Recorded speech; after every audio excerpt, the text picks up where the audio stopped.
Hello সকলে, কেমন আছো সবাই? আজ আমি নিয়ে আসলাম একটি নতুন ছবি নিয়ে। আজ আমরা কি শিখব? আজ আমরা শিখব কিভাবে একটি বাড়ি আঁকতে হয়। কি শিখব তো আমরা?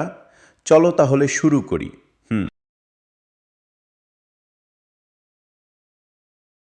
প্রথমে একটি স্লিপিং লাইন টানলাম, কেমন?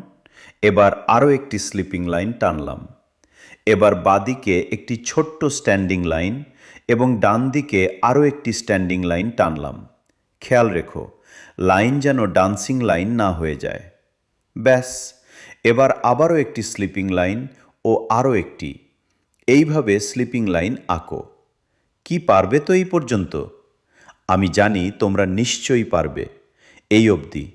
এবার দুপাশে দুটো ছোট্ট স্ট্যান্ডিং লাইন এঁকে ফেললাম। ব্যাস, হয়ে গেল। একদম শেষে একটি দরজা আঁকলাম আর হয়ে গেল বাড়ি। কেমন? একদম সোজা না? পারবে তো? আমাকে এঁকে ছবি তুলে পাঠাও দেখি। চিন্তা নেই, ভুল হলে বলে দেব। চেষ্টা করো দেখি।